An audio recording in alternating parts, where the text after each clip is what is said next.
Hello, everybody. I'm Matthew, I'm Whitney. and together we are Matthew and Whitney. We might be corny, but we like to have fun. The video today is going to be about our personal backgrounds, our religious backgrounds, the struggles we've dealt with and are dealing with, our background together, our religious views, and our goals for this channel.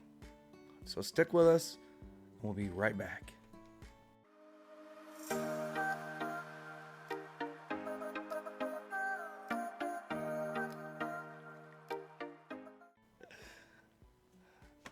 All right, and we're back. We're going to start off with just discussing our personal backgrounds. We both come from different backgrounds, and this will just kind of give you an idea of where we started and where we're at and what we've been through. So, my background is my father was a Baptist preacher. His father was a Baptist preacher, and I grew up in the Baptist church, obviously. So all different denominations have little bits of different beliefs. I went to college for a year and a half at a Grace College in Indiana. Then I joined the Navy in 2005. Was in the Navy for 13 and a half years. Got out, moved from Florida to Kentucky, and then met my wife and moved to Illinois. I have always felt that there's something that I'm supposed to do as far as teaching people about God in one way or another. We had this channel a while back, and we have obviously switched over to this channel because our beliefs have changed. We still believe in God, still believe in Jesus, still believe in the resurrection, but there are just different things that our eyes have been open to that are not the same as what they were when we first met. We'll get more into that in a little bit. Again, I've always felt like I'm supposed to do something as far as ministry or witnessing or something, and I've got a decent technological background and knowledge, and the way the world is going, YouTube channels, Facebook channels, technology is the way the world's going, and we believe that this is the best way to get the word of God out, disseminated around the world, because everybody is using it. Everybody around the world is using it. So enough about me. Y'all are probably tired of hearing about me. Let's turn it over to my beautiful wife, Whitney. My dad comes from a very religious background. His mom is Nazarene, still is Nazarene. Her mom was Nazarene.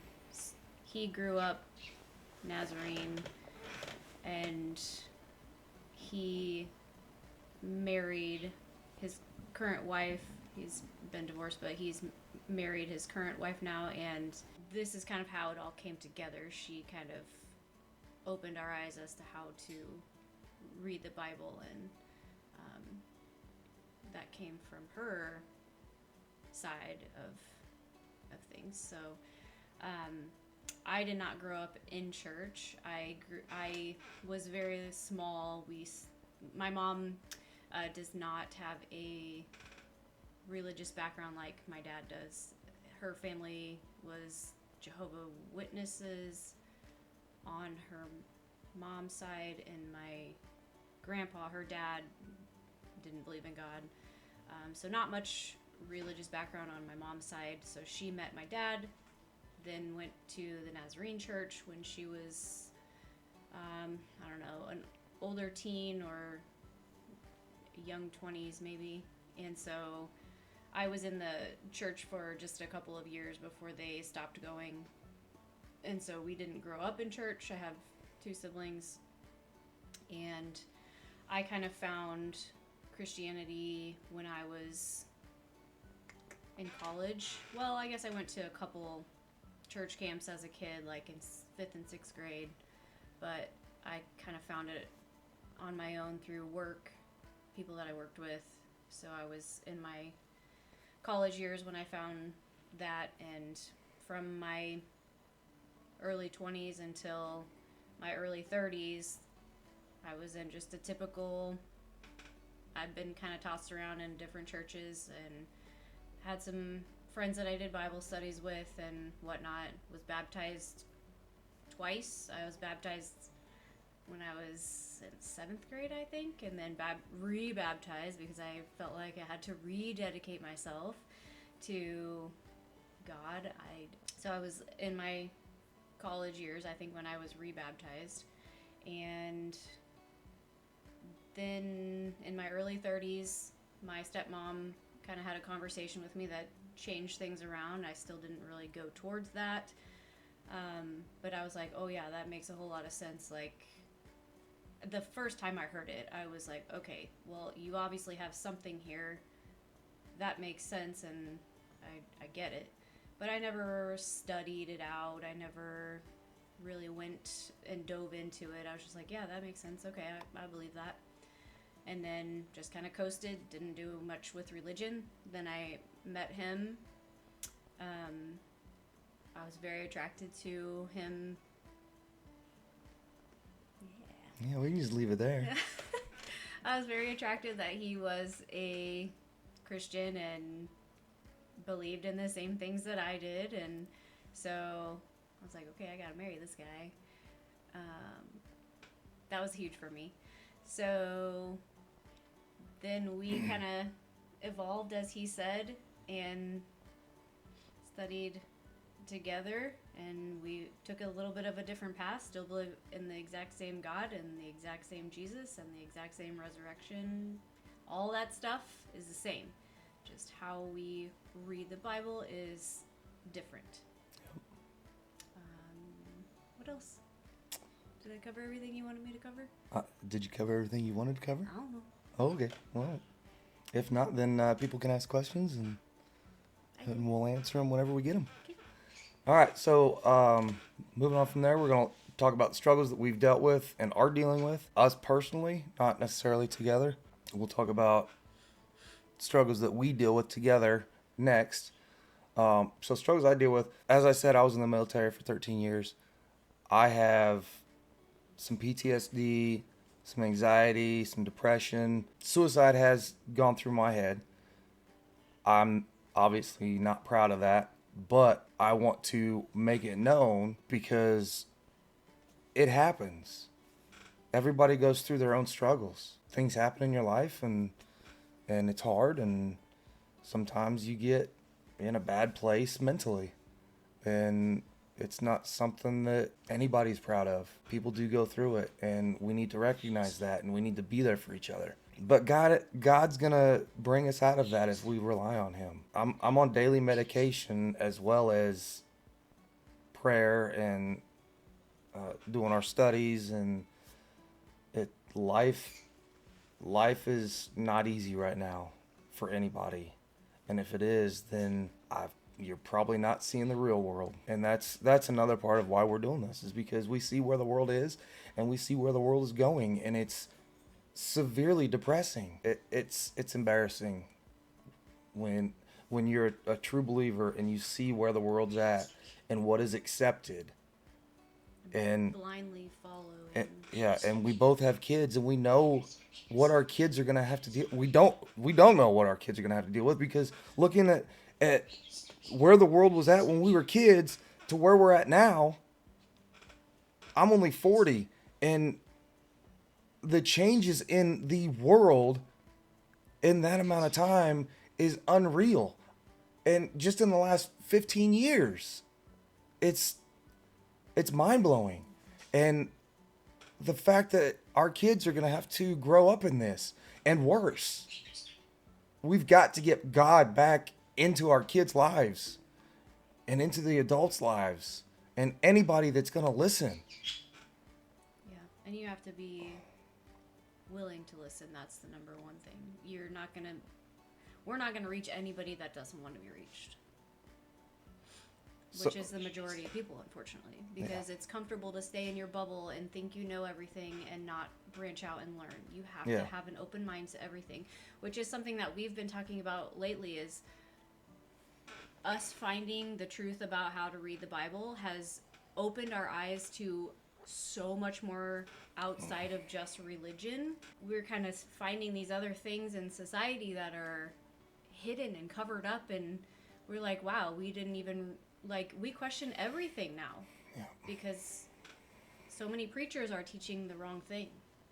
And if the majority of the Christianity religion as a whole is being taught wrong, and people just blindly follow and don't actually study it for themselves and take the Bible literally, I just it's so hard for me to see how ignorant, and I don't say that in a derogatory way, but literally the definition of ignorant is not knowing, how ignorant I was and just blindly followed and took what people said on Sunday and didn't go home and study a word of the Bible. What are some of the struggles that you That get? is one of my big struggles. So I guess that was kind of my intro to my struggles. My bad. I have a very strong passion for that, as you can see. It's just something that is hard for me to deal with on a daily basis, because I do think about it all the time of how many people are lost because you don't want to learn and you think you know everything. So that's been one of my struggles. And honestly, I don't mean this in a bad way, but it was one of your problems too. He was so stubborn in the beginning, Yep. and it took a year for us to get where we're at now. For him to, he saw it, but he didn't want to see it. He knew that it was the truth, but he was like, no, I know what I know. You're not going to tell me that. I've read the Bible much more than you have, and I've been a Christian longer than you have. You're not going to tell me something I don't know. And he'll admit that's what, that he said that before. So I guess that would kind of be a good segue into essentially talking about our views and our goals. We can kind of lump that into one topic here. When you watch our videos, keep an open mind. Don't shut off just because we're going to tell you something that you haven't heard before. I can tell you that's how I was, as Whitney was telling you. I grew up, as I said, with my dad as a preacher, so obviously my dad knew everything about the Bible, about God, how to read it, and everything. He went to seminary school. He did. Like, Yep. how can he not know everything? Right. However, he preached just like all the other preachers. You pick a verse out of the Bible, and you use that Apply to it to prove your whatever point you're trying to prove. I'm not saying he did it on purpose. There's not a single thought in his head that he was doing anything wrong. And that's fine, to an extent, because at the end of the day, he's preaching the wrong thing. So we're here to preach, well, not really preach, but discuss reading the Bible the correct way and knowing the truth. As you can see behind us, we've got the dispensation of grace that we're living in. Which is the Here. part, yep. I don't remember all the names of everything, but basically Kingdom gospel. this is where Israel was living by the law, which is the Hebrew law. And I'm not Jewish, which means that never applied to me. I'm what they call in the Bible a Gentile, which they weren't even allowed to. Jesus did not acknowledge Gentiles. Yeah, the Gentiles were He turned them away. Heathen what- dogs. heathen dogs in the Bible, and that was from the word of Jesus. Like, he called Gentiles heathen dogs. When Paul came, was Saul.